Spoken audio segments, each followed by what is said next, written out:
Shalom, we're back, and today we're going to talk about not being afraid to serve Hashem, not being embarrassed.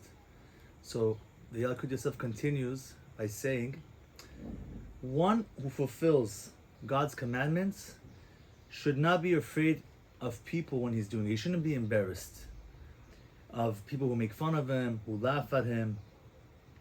However, there are some cases where you do need to stand up to them and to be rude or have an attitude, which in Hebrew is called az panim, meaning to answer them back or put them in their place. But generally speaking, you should ignore it and not let it get to you, and you should continue doing the mitzvah. There are some cases where the Torah is being ridiculed and there's a lot of observers, and you need to step in there and argue back and disprove their claims.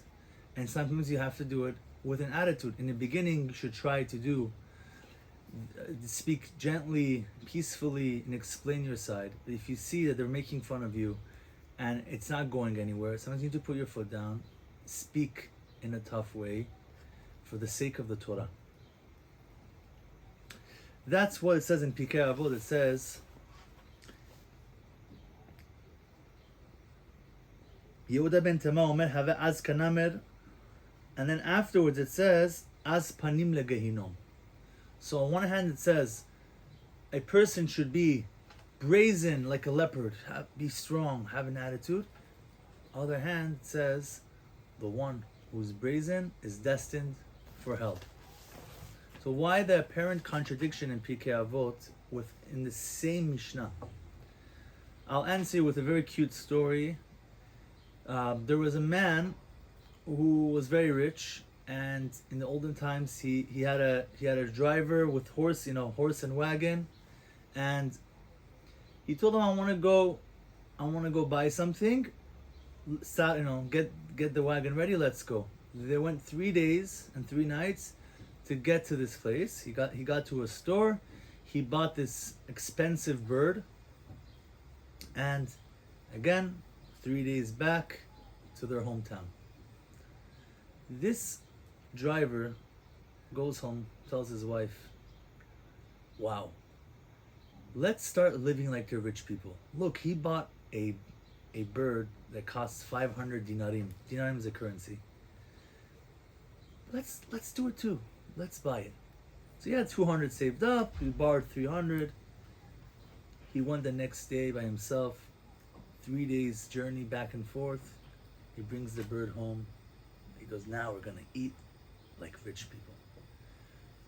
He said, you know what? We're going to live like rich people for 2 days. We're going to eat half of it today and half of it tomorrow. So they cook this bird up, and they add spices and whatnot, and they start eating it. Doesn't taste any different from any other chicken or birds that they've ate before. So they said, you know what? Maybe we put too much spices. It covered the natural taste of this bird. Tomorrow when we make it, we're just put salt and that's it. So they cooked it again, the other half the next day. They ate the bird. Nothing. Like any other bird, nothing special. So they say, you know what? We need to go ask, and I had to go ask my master, how he cooks these birds. So he goes to his boss and he asks him, I bought the bird just like you did. We cooked it. It doesn't taste anything special. The master said to him, you idiot. This bird that I bought is not for eating. It's like a parrot, or it's a pet bird. It's an expensive pet bird. I didn't buy it to eat. If for much less money, you could have gotten a bigger bird that tastes good and is fatty and meaty. What is wrong with you? And that, my friends, is the answer with regards to Pirkei Avot. Every trait you have to use in proportion, and every trait has a different time to use it. In this case, it's with the bird of when to eat a bird, when not to eat a bird. Not all birds are eaten, or not all birds are tasty, and the trait of being brazen, of having an attitude, is not to be used at all times. You have to reserve it, even if technically it would be permitted to act that way, because you're making fun of you, and hey, yeah, I'm wearing a kippah and you're not. Something like that, or they laugh at you because you're making a sukkah, or any other mitzvot.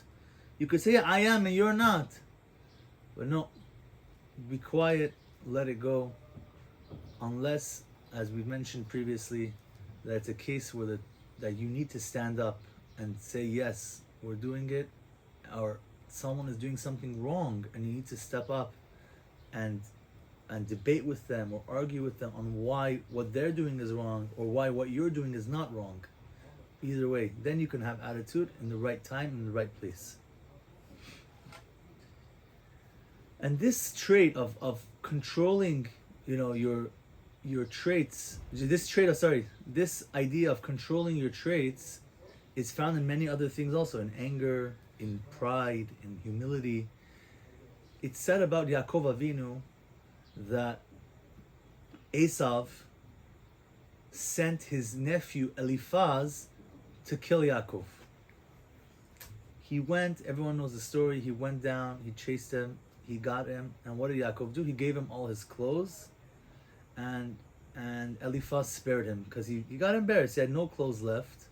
He took all his clothes, all his money, and he said, a guy with nothing is like he's like a person who's dead. I know your uncle, your father, sent you to kill me, so tell him you killed me. You took everything from me.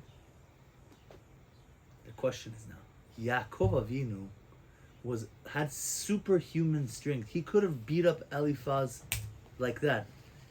The Torah talks about his strength. The Midrashim talk about his strength. Why didn't he just beat him up? He could have, but he chose not to. If his life was not in danger, he could have gotten out of it by giving away his stuff, his money or whatever.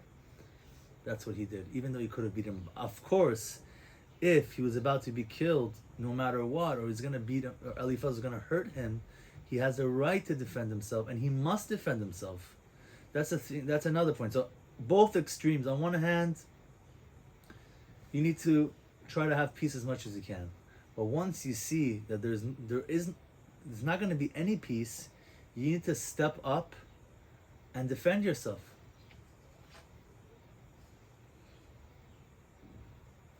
The next halacha, which is related, talks about a case where you live in an area where everybody's non-Jewish, and you want to go to Bet Knesset. You want to put on your talit and tefillin and walk out of the house and go to Bet Knesset. Go to the Bet Knesset.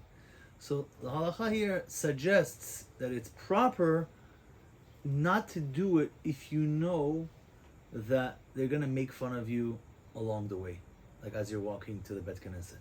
You don't have to, but it's proper.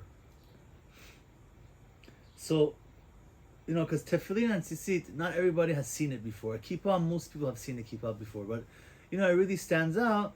So, don't, let the lion sleep. Don't bother. Don't rub it in their face that you're keeping the Torah and mitzvot. However, no one is saying you can't do it. It's along the lines of being unassuming, of not attracting attention. That's the idea here. Whatever you can in general not attract attention and be unassuming, that's the best way to go. But you should still never be embarrassed to serve Hashem. Never be embarrassed to wear a kippah. Just like every other nation, they're proud of their cultural clothes, of their songs. Why should we be embarrassed? So what do they make fun of us? It says in the book of Micha,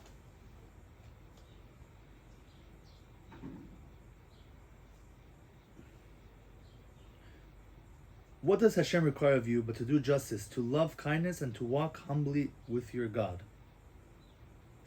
And Hebrew, it's V'hatzneya lechet im Elohecha. Go humbly with your God. And that's the idea, that a person should go humbly. Don't rub it in people's faces because you're keeping the mitzvah. But again, don't be embarrassed. Now, the Pri Megadim, a big Rav, he says that generally speaking, you shouldn't talk about your good deeds. Like, look what I did, look how many people I saved, I help poor people, I do this, I do that. But if the person is gonna learn from you and you're teaching him or you're gonna be a good influence on him, you should talk about those things. The problem is when people want to brag about it and get attention. Though that's something that you should stay away from. Because the Gemara says that a person who brags about his good deeds is punished. And any deed a person does where there is no humility involved is like a dish without salt. And it also says in Mishle, let a stranger praise you and not your own mouth.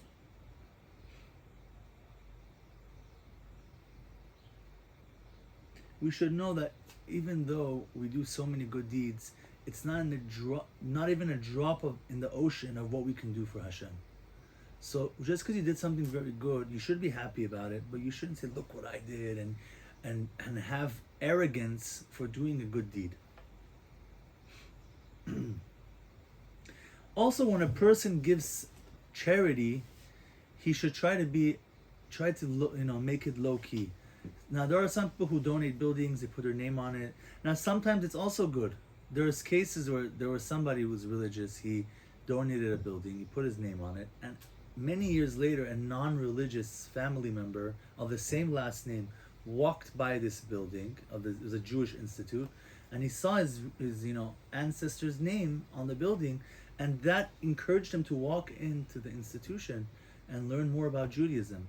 So there are sometimes, cases where you should let people know that you're donating. It might encourage others to also do it. But to show off that you donated money and that you help people is the wrong thing to do.